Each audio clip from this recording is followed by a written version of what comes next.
Hello friends, in this video I am going to explain about the rest of the topics of cost like fixed cost and variable cost. In the last video what we have discussed, what is cost, जो producer production process पे spend करता है, goods and services को produce करने में जो भी expenditure करता है that is cost. Types of cost में हमने पढ़ा था real cost, social cost, explicit cost and implicit cost. Now we will study about fixed cost and variable cost.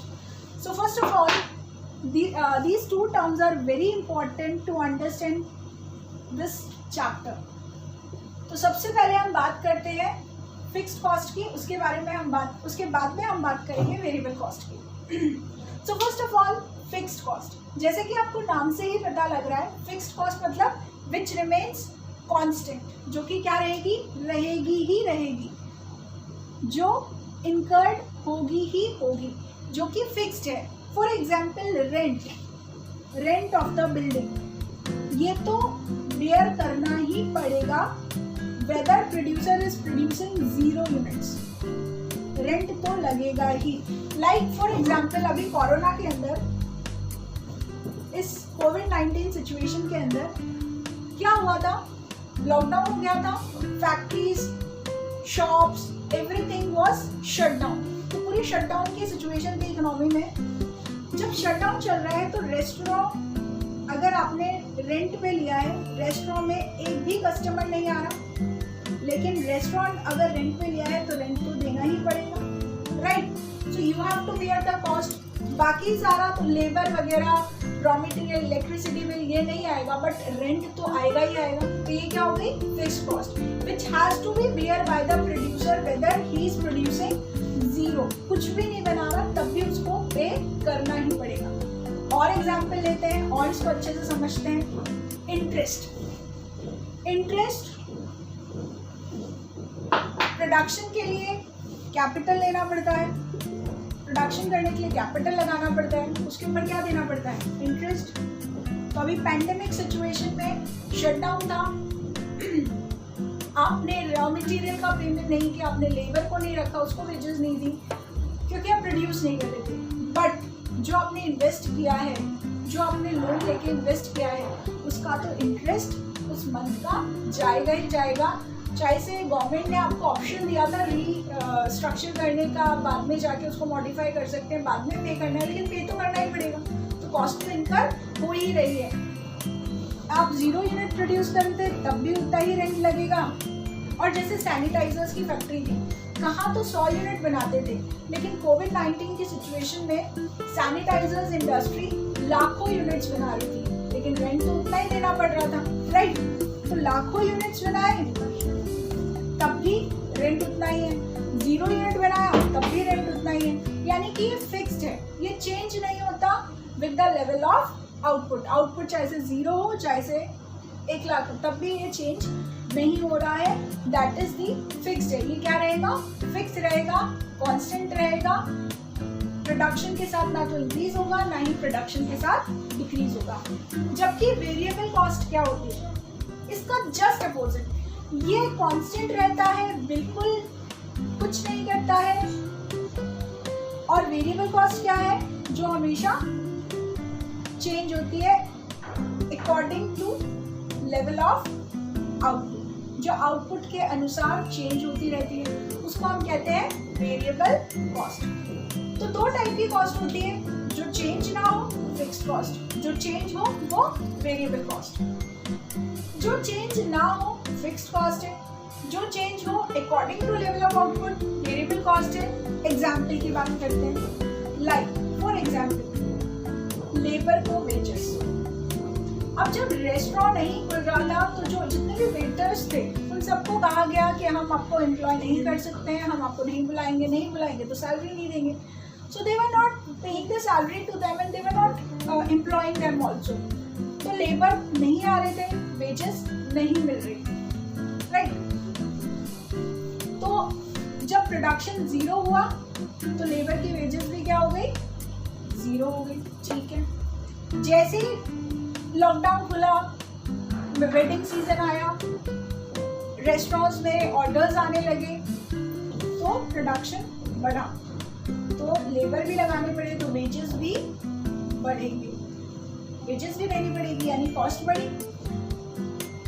और क्रिसमस सीजन आ जाएगा, न्यू ईयर आ जाएगा, और ज़्यादा ऑर्डर्स आएंगे, और ज़्यादा वेटर्स रखने पड़ेंगे, और ज़्यादा वेजेस देनी पड़ेगी, यानी कि प्रोडक्शन जीरो है तो वेजेस जीरो है, प्रोडक्शन बढ़ रहा है तो वेजेस बढ़ रही है, और प्रोडक्शन बढ़ रहा है तो और वेजेस बढ़ रही है, तो वेजेस क्या हो गई आपकी variable cost which changes with the level of production. Fixed cost which remains constant, variable cost which doesn't remain constant. Fixed cost, for example, interest on capital, rent of building, insurance premium पे करना ही करना है, चाहे आपने production किया ही नहीं किया, आपका फायर इंश्योरेंस जाएगा ही, ये फिक्स कॉस्ट है। जबकि वेरिएबल कॉस्ट, वेजेस जितना बुलाओगे उतना ही पे करना है, जितना बनाओगे उतने लोगों को बुलाओगे, जितना ज़्यादा प्रोडक्शन करोगे उतने ज़्यादा लेबर्स को बुलाओगे, और उतना ही ज़्यादा वेजेस पे करोगे। Variable cost which changes with the level of production. So this is the difference between fixed cost and variable cost.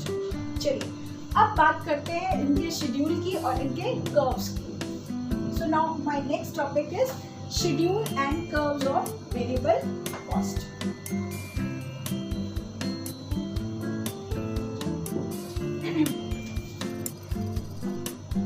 Schedule, units, कुछ नहीं बनाओगे तभी रेंट यानी कि फिक्स कॉस्ट जाएगी ही जाएगी। 1000 रुपये का रेंट मानते हैं, 1 यूनिट बनाया तभी 1000 रुपीज का रेंट है, 2 यूनिट बनाया तभी 1000 का रेंट है, 3000 का रेंट है, and so on, right. This is your fixed cost.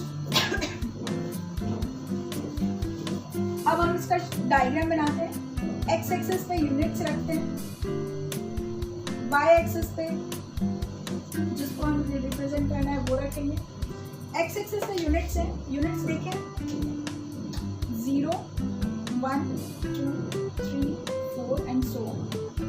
And Y axis पे फिक्स कॉस्ट है 500, 1000, 10,000, लाइफ टाइम जो भी 1000, 500 की गैप में लेते हैं 500, 1000, 1500 and so on. First unit पे 1000, सेकेंड यूनिट पे 1000, थर्ड यूनिट पे 1000, फोर्थ यूनिट पे 1000, फिफ्थ यूनिट पे 1000 एंड सो ऑन। ये सारे पॉइंट्स को मिला के ये कॉस्ट कर्व बना है जिसको हम TFC, total fixed cost, TFC curve. तो आप देख सकते हैं TFC कर्व कैसा बना है, क्योंकि कांस्टेंट है, जब भी कोई वैल्यू कांस्टेंट होती है तो उसका कर्व होता है वो पैरेलल टू एक्स एक्सिस बनता है। So TFC curve is parallel to x-axis. So TFC is constant at every level of output and it is parallel to x-axis. So this is TFC curve. What about variable cost? तो variable cost की अगर हम बात करें, variable cost units लेते हैं 0, 1, 2, 3, 4, 5, कुछ भी नहीं बना रहे तो लेबर्स को नहीं बुलाएंगे तो वेजेस यानी कि वेरिएबल कॉस्ट कितनी आएगी 0। 1 यूनिट बनाया तो 1 लेबर को बुलाया 100, 2 बनाया तो 2 लेबर बुलाए, कुछ इस तरीके से हम पेमेंट कर रहे हैं एंड सो ऑन। ठीक है, जैसे जितना ज़्यादा बना रहे हैं उतना ज़्यादा खर्चा हो रहा है, वेरिएबल कॉस्ट है। अब इसका डायग्राम हम बनाएंगे। एक्स एक्सिस पे सेम यूनिट्स जो आप बना रहे हैं, chocolate, bike, duster, whatever you are manufacturing. Y axis पे variable cost, total variable cost the same thing. Units कितनी है 1, 2, 3, 4, 5 एंड सो ऑन। ये है आपका 100, 50, 100, 150, 200, 250, 300 एंड सो ऑन। फर्स्ट 0 पे 0 है, फर्स्ट यूनिट पे कितना है 100, सेकेंड यूनिट पे कितना है 150, थर्ड यूनिट पे कितना है 200, फोर्थ यूनिट पे कितना है 225 और 250। तो इसका कर्व कुछ इस तरीके से ऊपर जाता हुआ मिलेगा। वेरिएबल कॉस्ट कर्व कैसा होता है, वेरिएबल कॉस्ट कर्व जैसे जैसे लेवल ऑफ आउटपुट बढ़ता है वैसे वैसे वेरिएबल कॉस्ट राइज होती है, because it is directly related to production process. Production process से डायरेक्ट रिलेशन है, जितना ज़्यादा प्रोड्यूस करोगे उतनी ही ज़्यादा कॉस्ट आपको बेयर करनी पड़ेगी। अब इस variable cost is upward sloping curve, simple सी चीज है, and fix cost curve is parallel to x axis and variable cost curve is upward sloping curve. But हम यहाँ पे एक चीज नोटिस करते हैं, क्या नोटिस करते हैं, इस कर्व को अगर हम प्रॉपर्ली पूरा बनाएंगे तो ये कर्व कैसा निकल के आएगा। आई टेल यू, ये कर्व अगर हम बनाते हैं प्रॉपर, ये कर्व ऐसा बनेगा, अपवर्ड स्लोपिंग तो बनेगा ही, कुछ इस तरीके से बनेगा। पहले ये इस तरीके से स्लोप होगा, एक पॉइंट पे रीच करने के बाद ये इस तरीके से स्लोपिंग होगा। ऐसा क्यों होता है? Because initially variable cost rises at diminishing rate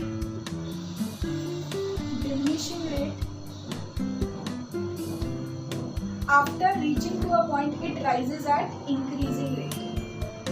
तो शुरू में वेरिएबल कॉस्ट डिमिनिशिंग रेट से बढ़ता है, इसलिए इसका कर्व इस तरीके से रहता है, उसके बाद में इंक्रीजिंग रेट से बढ़ता है, इसका कर्व इस तरीके से रहता है, नीचे की तरफ थोड़ा कर्वीनेस है, यहाँ पे ऊपर की तरफ कर्वीनेस है। So it rises at diminishing rate, that's why इसका कर्व ऐसा है, इंक्रीजिंग रेट पे इसका कर्व इस तरीके से है। तो total variable cost is upward sloping curve and it rises initially at diminishing rate and then after at increasing rate. ऐसा क्यों?